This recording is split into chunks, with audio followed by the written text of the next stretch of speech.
Hello everyone. I'm very happy to see so many people in our chat. My name is Klimishina, you can see it on the screen, and today we're going to speak about how to teach grammar in primary school. I will ask you to tell if you hear and see me well, because that is very important. Technically, we should have no problems. With your pluses, let me know that you can hear and see me well. Okay, thank you very much. And thank you very much. And you can see on the screen the name of the book that this year is taking part in the competition in Ministry of Education. This book is written by me.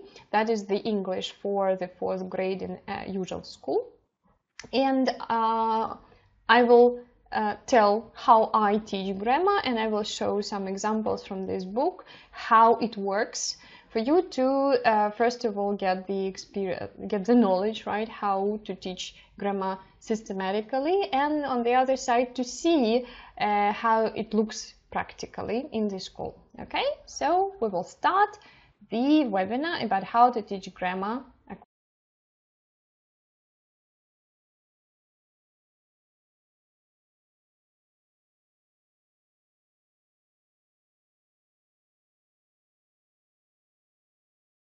Most important from your point of view. So if I teach grammar to the youngsters, so I can see joyfully, I can see simply, I can see patiently, I can see actively, so 5, 4, even gradually, 3 it will be, oh my gosh, clearly. Very nice. Okay, I don't know who is the winner. Okay, I don't know which answer is the most popular among yours. So somebody is very sly, all of them are very important. So, but the task was, listen carefully, the task was to choose one, not 8 of them, okay? Because to choose 8 is very simple, but to choose one is very challenging usually. So thank you very much for your answers. I think 7 and 5 were like, but again, 1 is also a very popular answer. So from your answers, I understood that all these adverbs you agree with, right? So of course, we should teach grammar in the primary school with all this patience and joy and simplicity. And can I ask you one more question? So because you're practical teachers, you do it in your classroom, you do it with your students, you teach grammar anyhow. And of course, most challenging, like I don't want to use the most difficult, I'd like to use the most challenging, because challenging it is something that we will overcome anyway. So which one is the hardest for you personally? Because it is only personal choice, it is not like number 5, simply how to make it simple. The hardest way, the hardest, how to say, adverb.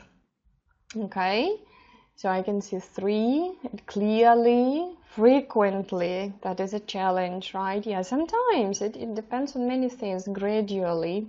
Clearly, I see, simply, clearly, simply, they are very close, right? So like when you explain it clear, so usually you use the simple language. Frequently, I can see, simply. So usually, I would agree with the most of you. Sometimes we have a problem. We teach youngsters, and we know that the whatever we teach shouldn't be simple and very clear. But sometimes it is the biggest problem, because in our head we have so much knowledge about grammar, right? It's like a huge part of our knowledge. Usually teachers like to share it. And when we share all of it, it is not clear and it is not simple. I would agree with it. Okay. Thank you very much for your answers. And now, you know, I would think that, okay, so I gave you 8 answers to the question how to teach grammar. So maybe that is it, right? So you just take these adverbs and you do it. But it doesn't work, right? Even knowing that I should teach it simply and frequently and whatever, it doesn't help me in real life, right? So because if somebody asks you like how to teach a kid to do something, and you will say, oh, you should do it patiently. Yes, it is a very wise answer, but it is not informative at all, because okay, so how do I start? What do I do? What should I change? And everything. That's why grammatically it is very right to answer the question how with the adverb. But real life tells us that it is not the answer. It is just the beautiful package, right? So we should open up. So I will try to open up my way how to teach grammar, okay? So in the first, as I told you already, under the question how, there should be system of your questions to the subject and answers, your own answers that you have. So, and the system consists of several steps for you to be aware of. Right? Because teaching grammar it is not that simple, and not just because grammar is not simple, but because there are lots of participants of the program progress. Yes, so process. I remembered lots of words, but the last one was the right one. So I would start, and I usually start any system of teaching with the question who. Who should I teach to? Right? So like, who should I focus all my attention to? Because when I teach, I work not alone. I don't work with a book only. I don't work with the set of rules or a grammar, of course. So I work with people. So that's why my first question will be like, okay, who do I teach to? And as today I promised you to speak about primary school, of course we will speak about only primary school. And even the primary school is a big group of students of different ages, of different with different psychological peculiarities. That's why we will even make it more specified. We will speak about this fourth grade. The fourth grade that will start learning English according to the let it be new curriculum, right? So that's why we're speaking about that. The next year, the fourth grade will start learning English with some kind of little changes that were not mentioned this year. So that's why we will specify it, because if we'd like to get a practical answer, we should be as narrow, let it be as narrow as it possible. Because speaking about primary school and teaching grammar, we should start with, I don't know, preschool and finish with 12-year-olds, and it will take forever. I like talking, that's why it will take a lot of time. Okay, so that is our first focus. We remember that we're talking about the fourth grade. These are kids of 10-year-olds, right? 9, 10-year-olds. Very nice. So the next question in my system is, what exactly should I teach? Because if we're talking about grammar, again, it is very big part of language that is very important, but it is not the only one, not the only part of language. And it is very important, again, to focus your attention on exact grammar. What kind of grammar should I teach? Where do you find the answer to this question? Can you share with me? So like, if I'd like to know, so I know who I'm teaching the fourth graders. Where to find the answer? What kind of grammar should I teach? Should I look for it in their course book? I don't know, in the, where? So can you help me a little bit? So while you're thinking in the program, very nice, thank you, Natalia. Natalia Harushka, I think that I know this lady. Okay, so, and I would agree with Natalia. Of course, you're looking it in the video. I'd like to see that video, Alena. Yeah, maybe there is a video. I'm not aware of that. But I would recommend Natalia's answer. You should look in the curriculum. Because sometimes we think that if I open the course book that has got ministry approval sign or something, I will find the answer what kind of grammar I should teach. But it is not always true, unfortunately. So the most important document for you right now, when you have a question, what kind of grammar should I teach? That is only national curriculum, nothing else. Okay? So if there is a video done by a very reliable resource that is telling you what is written in the curriculum, so that's good. But anyway, I would recommend to open the document and look at the list of grammar structures. It is very simple because the program is very short, so please use it. And again, First, you look at the national curriculum, you make a list of grammar structures that are mentioned in the curriculum, then you open a textbook, any textbook you're working with, I don't know, by Ukrainian publishing house or foreign publishing house, and then you compare and you miss those parts that are not mentioned in the curriculum, because curriculum, it is something that you have to do, right? So this is your task for a teacher. These are tasks that your students should be familiar with, but not the task of a textbook. Textbook is a textbook, okay? So they are very different and they have all their personal view of a writer, okay? So that is very, very important part, okay? Before looking at any textbook, poster, listening to the colleague, please, curriculum, read one page, it will be enough. By the way, during this webinar, we will read it together. So we will spend some time reading together. So, and finally, the system that I usually keep in mind, I finish with the question how. So now I know who should I teach. I have a picture, right? So these are my lovely 10-year-olds or 9-year-olds children. They are in, how good they are in English.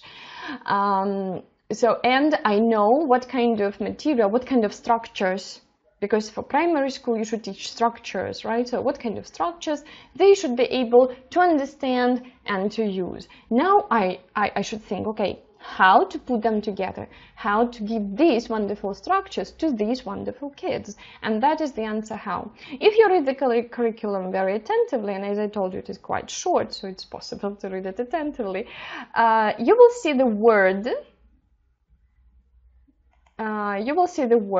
that is, you will see the description, the piece of advice, the recommendation that is written in the national curriculum over and over again, right? It is something that we do in school all the time. We repeat, we practice over and over again. Implicitly is an interesting word, okay? But we will come up to it a little bit later. So now, let's start from the very beginning. Who, right? So let's visualize everything, right? Let's be familiar with every step of this system, right? So who? Kids. We see that they can be enthusiastic, friendly, bored, I don't know, naughty, but they are still kids, right? And it is very important to start looking for something in teaching, remembering who are you doing it for. Right? We are doing it with kids together. The result should be in kids' results, in their experience, in their achievements.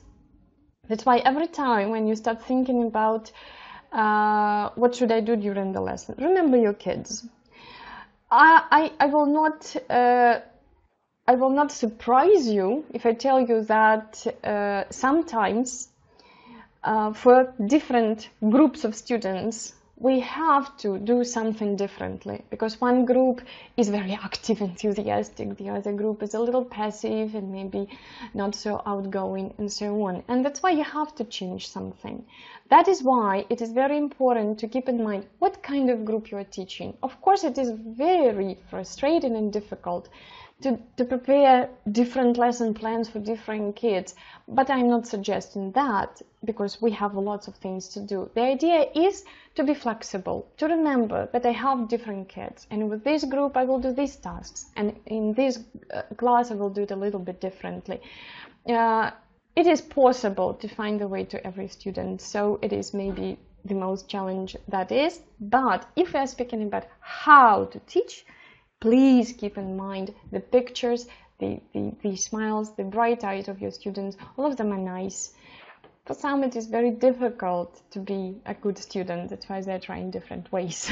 But please be as patient as possible. Remember that we are teaching kids, right?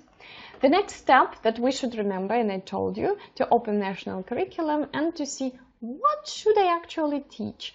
Today we're speaking about grammar, that's why I took only the grammar part, Okay, so but in general, I recommend the teachers to read all of it, like what kind of speaking topics there, what kind of how many sentences they should be able to read, and so on and so forth. Everything is written and everything is quite flexible. There is no recommendation that your students should know 100 words by the end of the year or something like that. So no.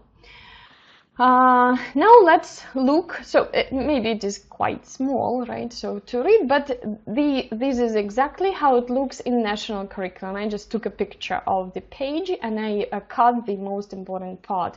So when I made a list of grammar that should be taught in the fourth form, I took the column about expressions to be used and grammatical competence, okay? So to make it easier to see, I made a list of the most important things that should be taught in the fourth grade according to the national curriculum. You remember that that is the most important document for us. So, and as a summary, right, short summary. So there should be present simple, past simple, the structure going to express the future, present continuous, present perfect, degrees of comparison. Okay, so these are the most important. There are some more like numbers and articles a little bit, but these are the core. Okay, I would believe that they are the most important.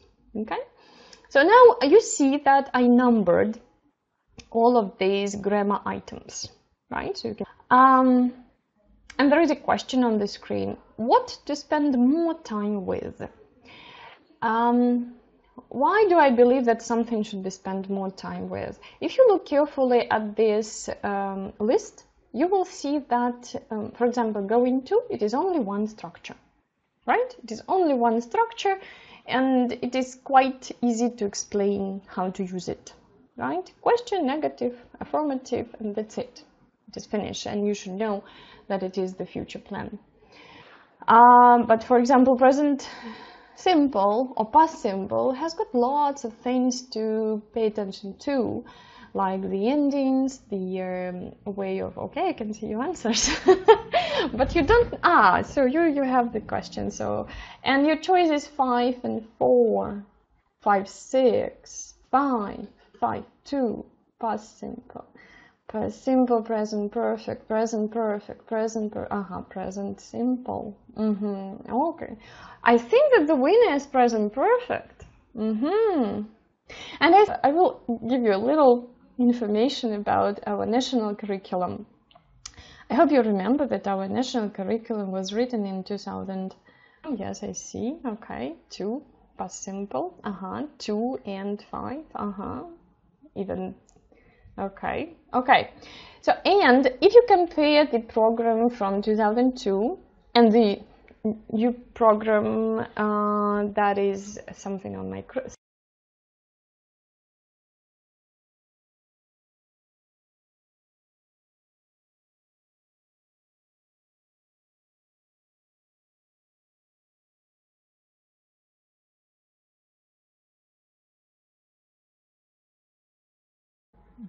Okay, hello, did you miss me? Something happened, but we are back. Okay, so yes, I see, hello again. Very nice. I'm sorry, but it is something that is not under our control, but we are back and we go on thinking, okay? So, and the information that I was saying that from 2012, when the curriculum was renewed, they added present perfect to this year of learning English. So to my surprise, I think everybody was surprised. Okay, and you think that that is the tense that we should pay attention to, right? Like if it is so difficult and it is something new, so we should pay the most, we should spend the most time with it. But you know, funnily enough, your reasons, I see that they are not right. Yes, Alona, I would agree with you that it was not the right choice. And somehow I have a feeling that they added it just because they I don't know, that they had an idea that we have to make new course books. That's it, okay? Because if you compare two programs, there is no difference. Because the program is okay, it shouldn't be renewed or made more difficult. So I can see your answers, and I think, and thank you for your reasons, not just answer like 5, 5, 5, but also it's more difficult. You know, not only in small towns or villages it is difficult, it is just difficult. For this age, it is very difficult for children. And but what to do? Okay, we are not here to complain, right? We can do it wonderfully, but we are here to resolve problems, right? So, and one of your reasons why you choose and you want to spend more time with present perfect is just because our students are not ready for that. And my choice to spend as little time with it as possible for the same reason. If it is very difficult, if they're not ready for that, why should I spend a lot of time with it? It is not their last year in the school. It is just the 4th grade. In the 5th, 6th, 7th grade, they will have lots of opportunity to think and practice it more and more. I think in the 4th grade, they should spend more time with those tenses that will help them to be ready for present perfect. So like you choose the present perfect because they are not ready yet. And what do you mean by not ready yet? It means that they are not confident yet in present simple, in past simple, right? So these are the basic things. If you record or if you watch any film in English, if you talk to any foreigner in English, right? So if you use the everyday English in natural situation, you will see that present perfect doesn't take a lot of percentage of their speech, right? So they are not using it so often. So the present simple, past simple, present continuous are more important in everyday life. For simple speaking, they are very important. Even now, if you analyze my speech after watching this webinar, when you looked at it again and look through the tenses that I'm using, so you will see that it is present simple, present continuous, maybe past simple, because if I describe some events in the past. Yes, present perfect is a wonderful tense and it is a part of grammar, but it is not easy for our students just because they are not confident with other things, right? That's why more practical exercises will be useful, absolutely. So the grammar is all about the practical exercises. More they use present simple, of course. So again, if we look at the language in natural situation, we will see that present simple, present continuous, past simple, past continuous are more, people use them more, right? I don't want to say more popular. But again, I am not making present perfect not useful. It is very useful for other things, okay? So we have discussed it. I can see that most of you agree with me, right? Present perfect is not that important on this stage. It is too difficult to pay a lot of attention to it, right? So if I ask you right now again the same question, what to spend more time with, after the discussion that present perfect is not that important to spend a lot of time with it, what will be your answer? Number 4, present continuous, present simple, past simple, degrees of comparisons, past simple, present perfect anyway. okay. Thank you very much for your point of view. Thank you very much. So when I decided to write a course book and I looked at this list, I decided this was my decision. Again, I stress that it was my personal decision, okay? So this my personal decision. I decided that in the 4th grade they should have lots of opportunity to practice past simple, because it is the tense that help us to tell the stories, right? It is very useful. And there are lots of little things that they should practice a lot, like endings and irregular verbs and questions and so on. So there are lots of little peculiarities, and it is very important for storytelling. Storytelling, it is something that I like a lot. I like when my students are able to say what happened to them yesterday, what they did for their holiday, or what they do on weekends, and so on and so forth. So that's why my choice was, okay, I will teach them past simple. I will pay a lot of attention to this, because it is for storytelling, for monologues, for dialogues, and it is about life. We use it a lot. So then I will pay also a lot of attention to past simple, present simple, because it is something that they have practiced already during the 3 years before, but still, to understand the difference between past and present simple, you have to brush up both of them, right? So that's why it was my decision.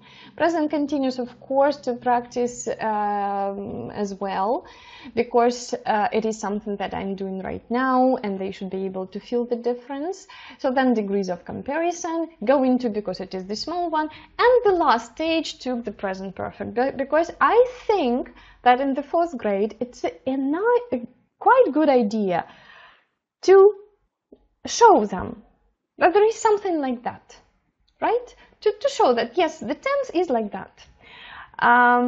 We can dream with present simple, right? We can do lots of things, right, with present simple.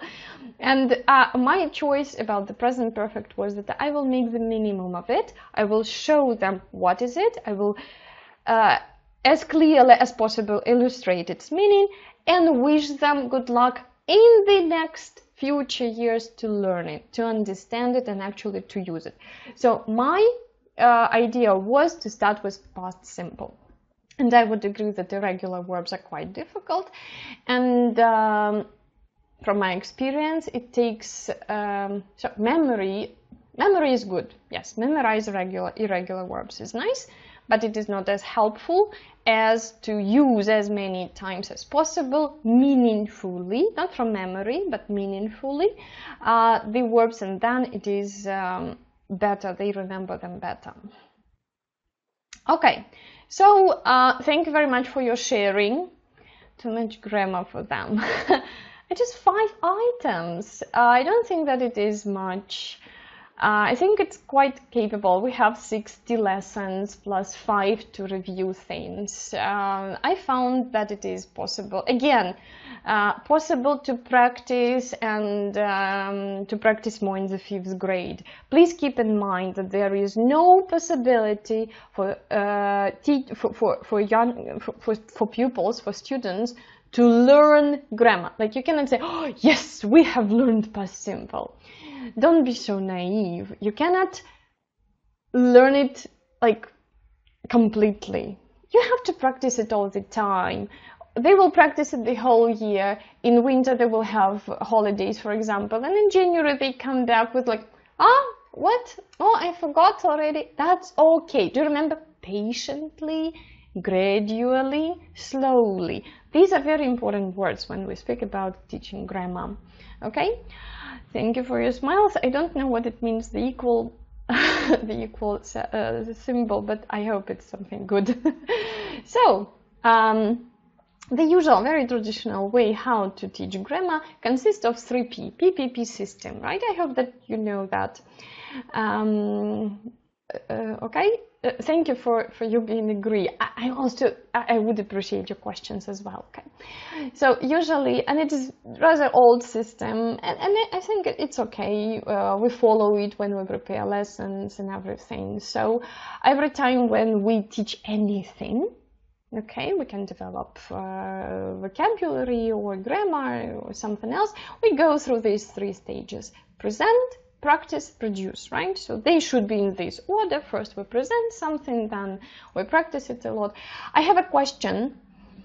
Tell me please, which of these stages,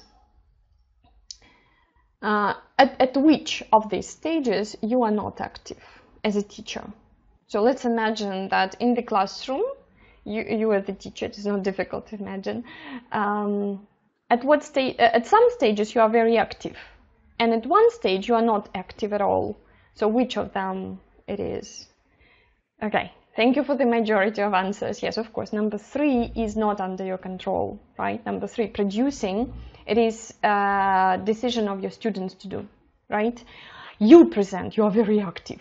You present the material, you give them the knowledge, right? So it means that you brought a new friend to the classroom and you tell the name and you tell about him or her, right? So it is you do it, not they.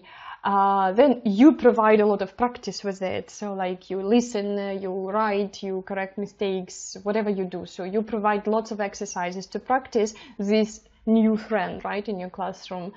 And number 3, it is, how do you say, not very much under your control, because producing it is their result. If you see that they're producing it, they're writing it in the homework, they are saying with these very words, with this very structure during the lesson, bingo, yes, you did it. So they are producing it, right? So if they are not, it means that you should go back, maybe present it better if they don't understand what is it, and practice, practice, practice, practice again.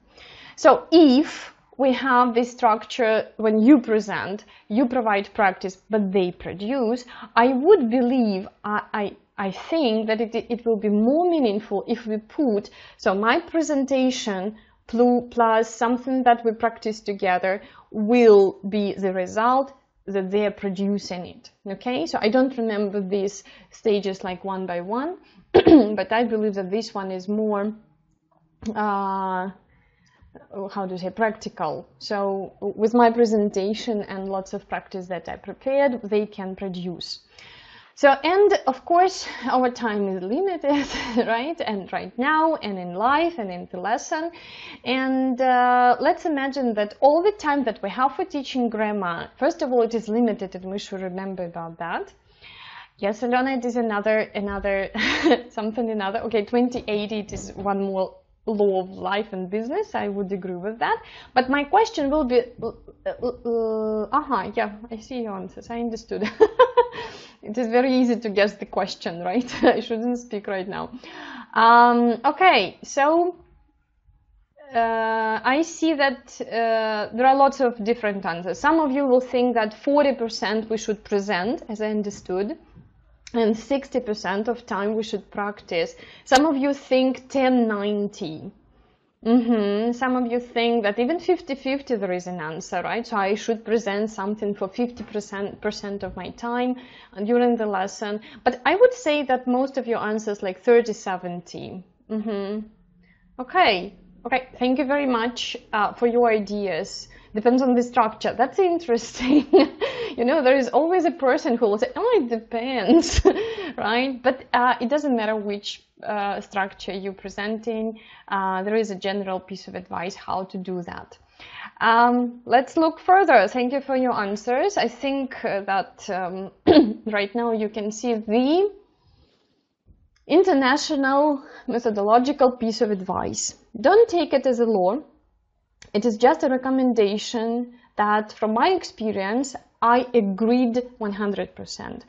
With my students, I understood that the more I practice, the clearer and simpler it gets to them. The more I explain, the more complicated and boring for them it gets.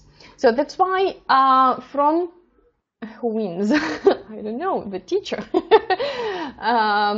So from international methodology, I read that it is a recommendation to use 10% of your time to explain some rules and present the structure, and 90% to do the tasks.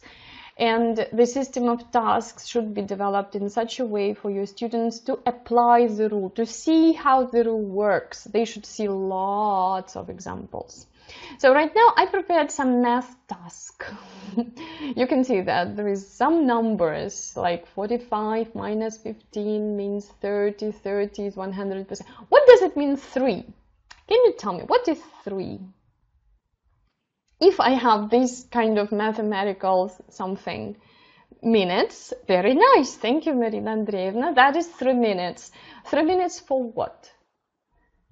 Yes, minutes. Excellent. You are very good at math. I have very intelligent students, right? So usually teachers of lesson, 3 minutes of lesson for explanation. Thank you, Tamara Viktorovna. That's right. According to this recommendation, for presentation, that's right. Thank you. Okay, so according to this piece of advice, right, if we believe that I should spend only 10% to explain and 90% practicing, usual lesson is 45 minutes, 15 minutes for saying hello, checking homework, giving homework at the end of the lesson, I don't know, doing some physical exercise. So I assumed that 15 minutes will be for something else, and 30 minutes of the lesson are the most active, and you can use it for teaching grammar and develop other skills. So if I have only 30 minutes every lesson for practicing grammar, it means that 3 minutes I will explain something, and 27 minutes I will practice it. Yes, I can see that you say that we have only 4 minutes in primary school. Yes, it can be different, but it is just an example for you to see what is the difference, because 100% it looks very big amount of time, but if you take it practically and as a lesson, so you will see only 3 minutes to explain. The shorter the better. Okay, so it is a piece of advice. Let's see how it works. And by the way, do you remember that we started with the system, and the last stage of the system was how should I teach it? And it was repeatedly that we understand clearly and implicitly. Implicitly, there are some explanations. I tried to find some easy explanations what it means. And actually you see that implicitly it means without some kind of academical rule or something, but with the help of examples, with using it in authentic use, so like it means in real life situations, to use it in some kind of context to understand the meaning of it, not to use difficult language like present perfect, present indefinite, ending, irregular. All these words are meta language. It is the language that specialists should know for sure, and I know that you are specialists and you know them, but kids are not specialists, they are not linguists, and they actually don't need them.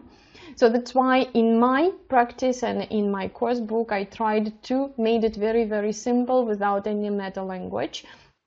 And with the idea, if I teach grammar implicitly, it means that my students have time to correct themselves, to compare the example with something they made and to find what is different and actually to find the mistake and correct it. So that is the idea.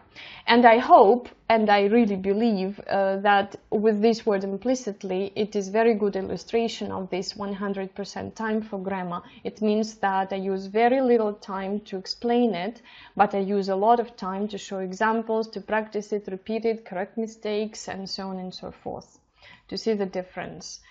Now let's look how it works in my course book, okay?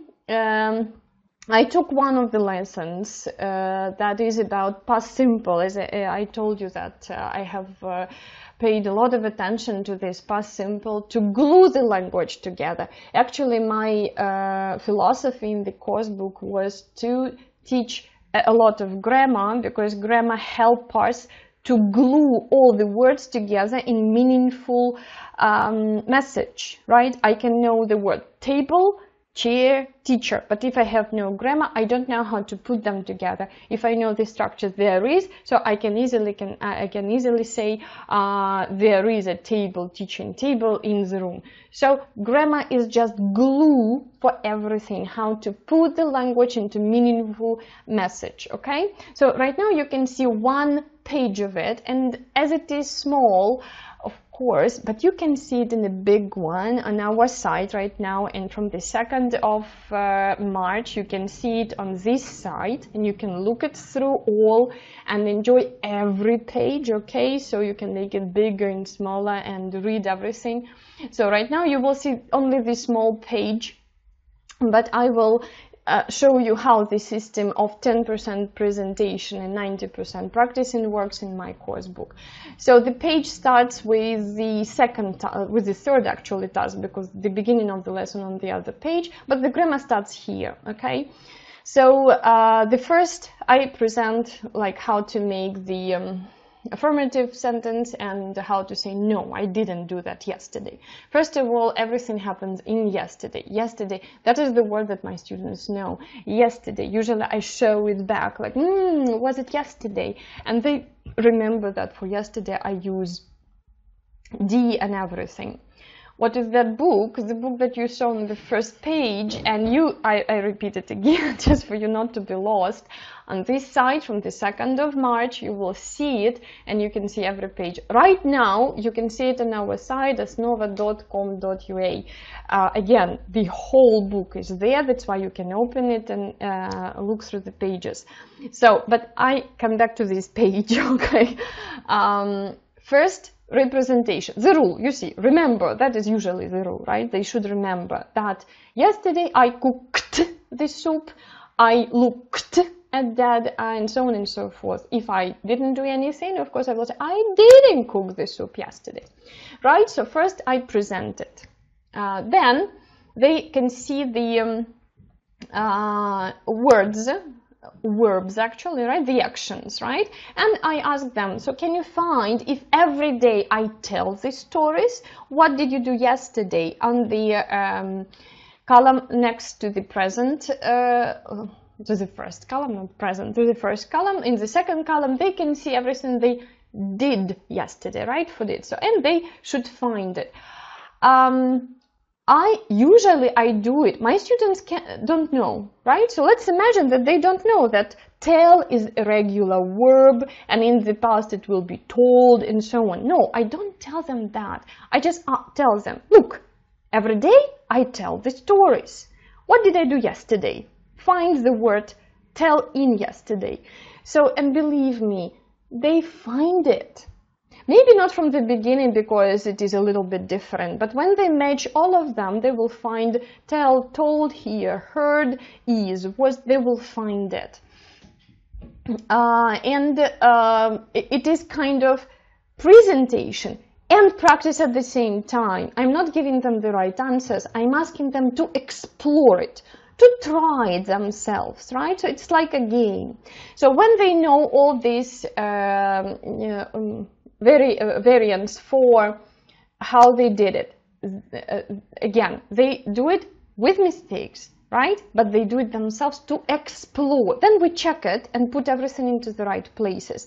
But for example, put up, not difficult to find, right? For example, cooked, again, is kind of a given. Meet, met, they can guess, right? We can trust them, they can try it. If they make mistakes, that's okay, but the idea is that they explore the language, they try to put them together, and believe me, they will. In most cases, they won't make a lot of mistakes.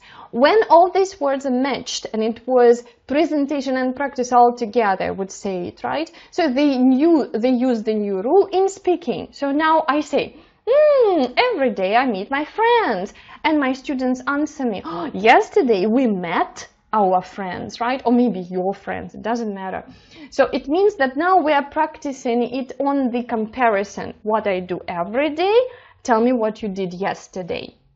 So first I can do it as a teacher with them, so then they can do it in pairs, because it is very important for this age for them to be able to practice working in pairs. Very limited time, like 1 minute, but they should work together according to this structure. All the words in front of them, I think they can do it. At least they should try. In task number 4, they are looking at the pictures on the previous page. I put the pictures for you here. You can see them on the right side. There are 3 pictures about bears. They know the story about them. It is familiar story that we started lesson with, and now they look at the same story that they have already discussed before, but in present simple. Now they tell me what they did yesterday. Oh, oh, they came to the, they met a person, they put up a tent. They can use all the words from these two columns for describing these pictures. And the pictures are familiar, but the tense is different. And again, it is rather interesting because the pictures are very attractive and kids like to share. Oh, I see that they made fire yesterday, okay? So again, it is practicing with the story that they're reading, and it is in speaking. So then we go to the real life situation, because it is very important to use any kind of grammar as the it gets important for your students. Any grammar gets important if they can speak about themselves. Because that is the endless topic for every English learner. If I can speak about myself, and I can speak it, and somebody will listen to me, right? So I'm very grateful to that, and I like to use it. So that's why there is kind of a game. I tell them, no, every day I go to school, and my partner will say, yes, every day yesterday I went to school too, right? So like, my partner has to use the same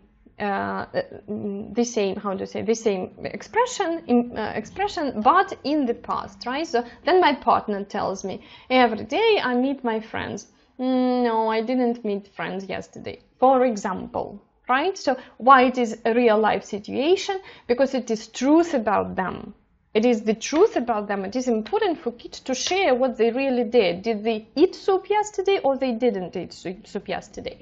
That is, they like it. And my students, I like it. Do you give regular, irregular verbs in the lesson? Yes, I give them all together, but I don't pay attention that some of them are regular and some of them are irregular. Because in primary school, we use all the old verbs. Most of them, I think 70%, are irregular. And to present the rule, yes, I presented that. I showed them that ed should be at the end, but some words are different. And from my experience, students anyway should learn that in the past, the verb is different. If every day I go to school, yesterday I went to school. And I don't pay attention regular or irregular, just different.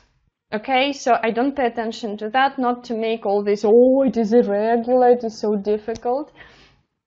So that's why I don't spend time on this meta language, right? So remember that meta language, it is a language that is important for specialists. They're not specialists, they know the form, and they can use it right now, right here. So if we turn the page, you see that it is practice again, right? If we turn the page, you see that the next task is all again about the pictures that you can see on the right side of the page. And their task is to tell which picture is the right one. And again, it should be described in the past. So they should say that the bears met their leader Jack, for example, right? So because they know already these heroes, because it is not the first lesson about this story. You can see that it is lesson number 3.2. It means the second lesson about this story. So, and when they describe pictures, they use past again, the same structure I'm using. So it means that something they learned before is very important right now as well, nothing new. And when they read the story, they see all the same verbs, nothing new. I marked them for you to see with yellow marker, that every verb that we practiced before in speaking, in guessing, in telling to each other, I'm using in reading as well. And now they are used for an interesting story that happened in the forest to 3 little bears. So they read, they do the task, they check the order of these pictures. And now we go to exercise number 7, when we check their comprehension. You remember that every time when your students are reading, you have to check their comprehension, how they understood the text. Did they understand it correctly and clearly? That's why there is a task number 7, when they read the sentences, compare them with the story, and they have to correct them. And again, the same rule is used, the same grammar is used. For example, Dad put up the tent. No, Dad didn't put up the tent, bears put up the tent. Again, they're using the same verbs and the rule that they were practicing before. So I'm not using any other structure, grammar structure. We are still in the same rule. So, and the last task that it will be possible to do it is the homework, is to write 4 sentences that they did in the forest and 4 sentences that they didn't do in the forest. And again, they can open the same list of verbs and use them as an example to make up their sentences at home or in the classroom. But I believe in home because there are lots of tasks before, so I think the lesson will be over. Okay, thank you very much, Vladimir Ilyich, for the question. Walked in the forest, so it is not so small, right? But the word walk, they know, we practiced it before, and it is a very easy verb that every student know, and by the 4th grade they already familiar with it, and it is simple. They know that ed will be added at the end because it was given in the rule.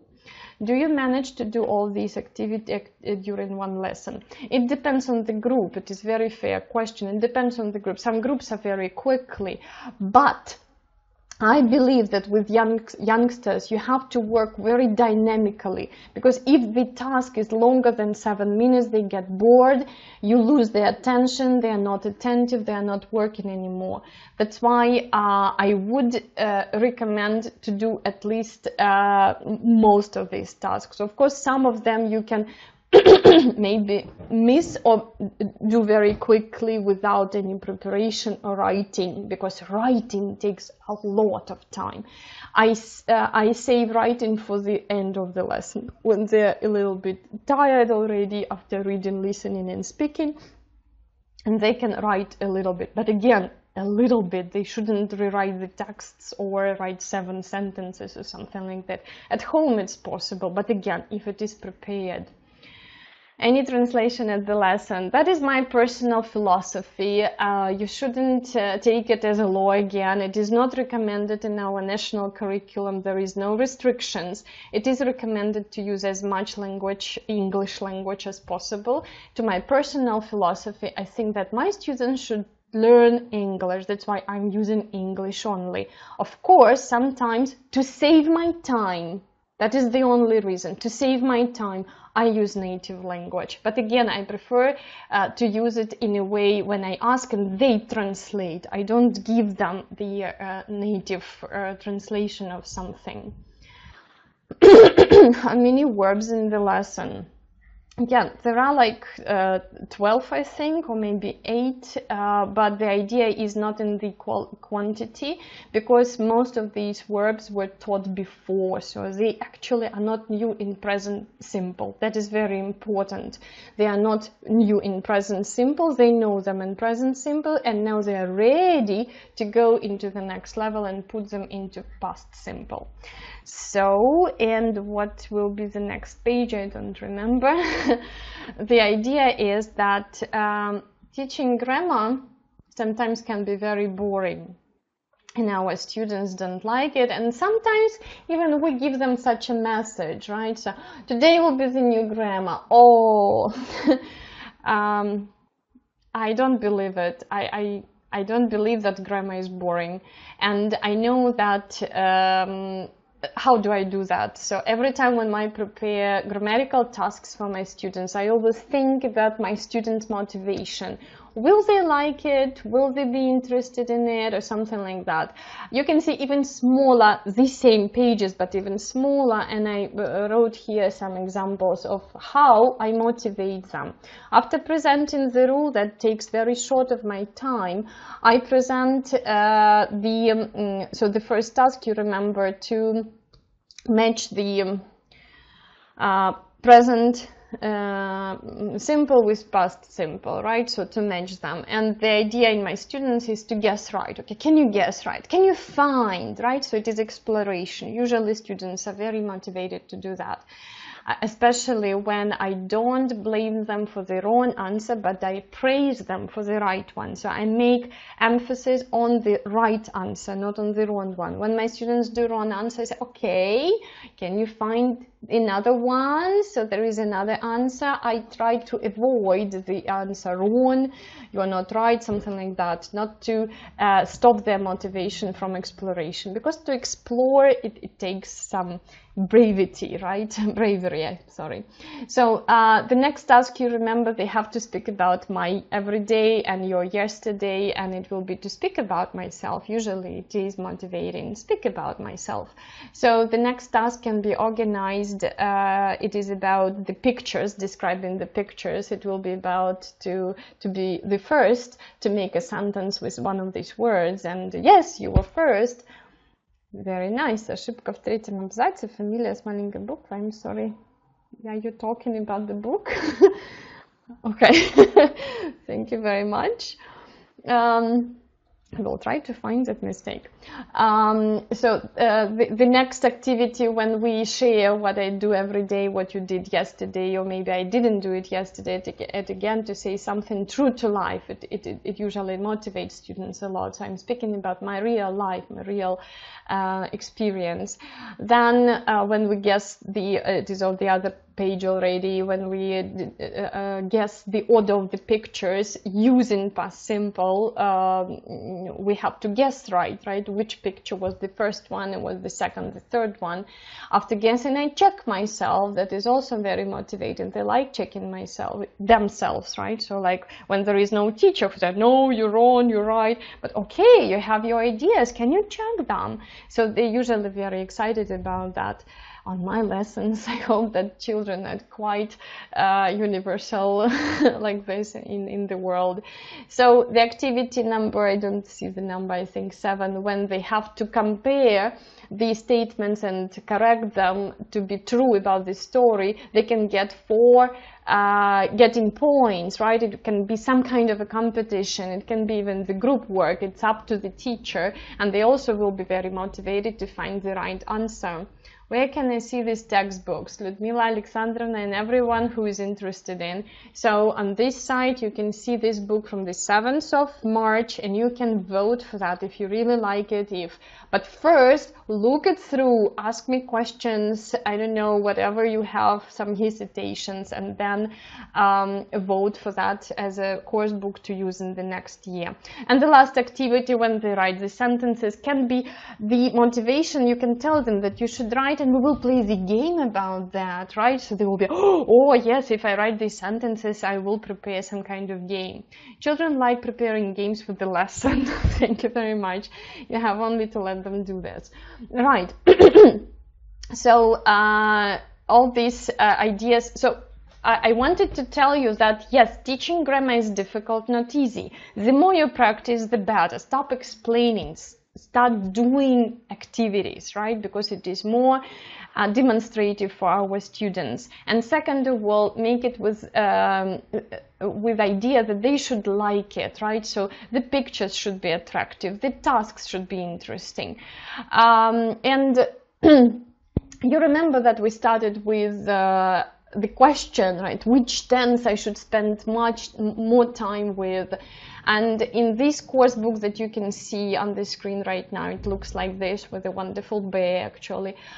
You can see more than 70 exercises to practice past simple, more than 46 exercises to practice present simple, and they go all through the book. I didn't concentrate all the activities in one unit and forgot about them in the next one. You can see the degrees of comparison and present continuous tense are also presented with more than 20 activities. Go into, there are 11 activities that you can do with go into, but it is a very small structure, so I think it's enough. And only 4 to present present perfect, and my emphasis is that I'm only presenting it. I'm not practicing and learning it. They will see. If you're interested in how I do it, you can open the book on our site osnova.com.ua. You will see it at the end of the book, the story about the mouse and the story about the ghost. So if you open it, you'll see how I present it. So how to the present perfect is presented. But I really believe that present simple and past simple are the most important for this year of learning English, to glue all that huge vocabulary. And believe me, your students know lots of words, but they should be able to glue it together to, I don't know, to be able to tell these stories, right? So you can see some more pages. One question, how many lessons a week? How many lessons a week? 2 lessons a week. For ordinary school, 2 lessons a week. I counted like 75 lessons a year, plus 5 extra if magically enough you have extra time. Okay, but and it will be 60 to present all kind of stories, because the book is built with the stories that are not familiar for your students. I'm not using Little Red Riding Hood or Thumbelina that they know by heart, and it's so boring, right? They know the end, they know the middle, they know the beginning. Why to read it?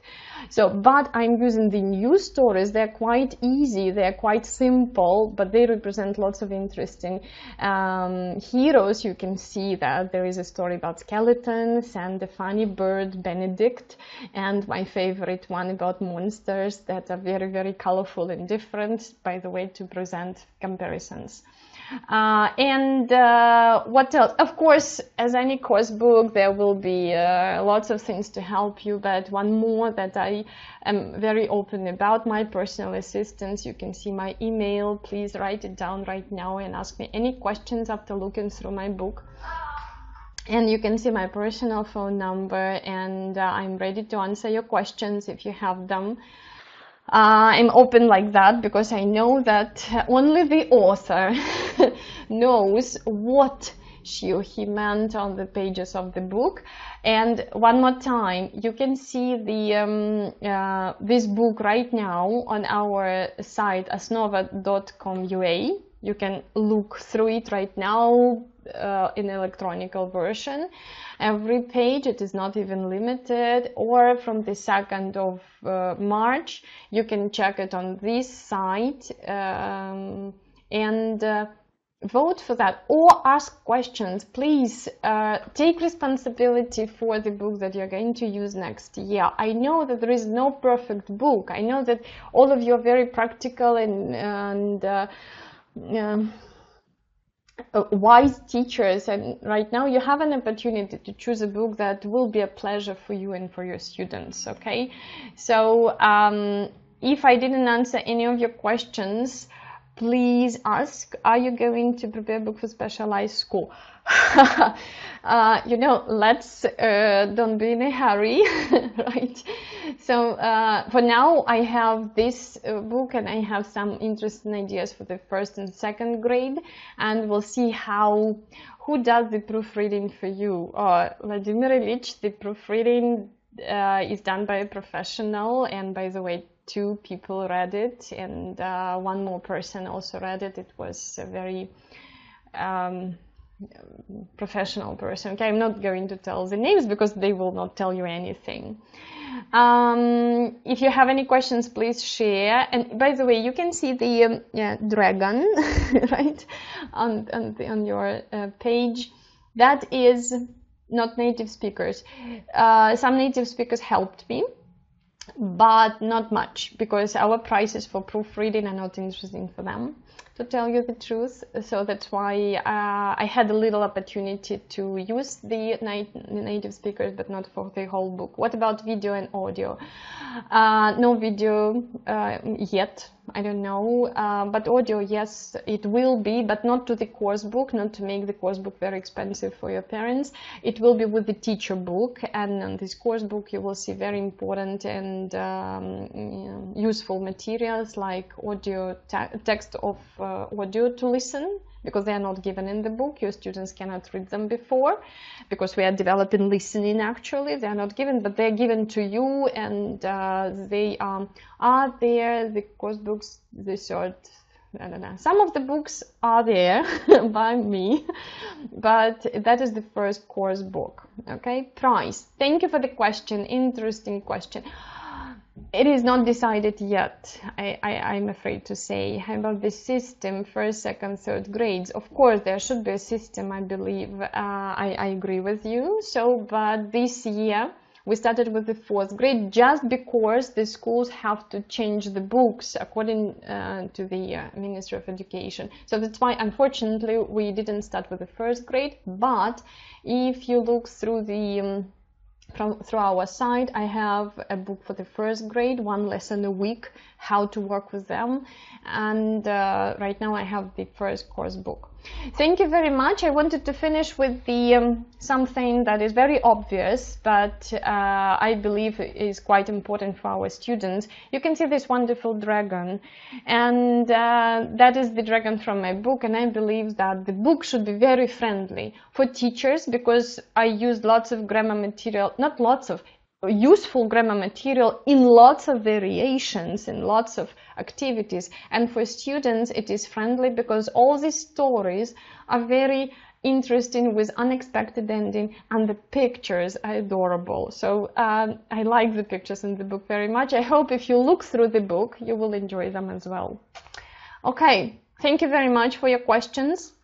Thank you very much for your curiosity. You remember where to look through the book. Even right now, you are sitting in front of the computer, you can go to our site, asnova.com.ua, and look through the whole book from the beginning till the end to see everything what is there, and ask me questions. You remember my contacts. Thank you very much.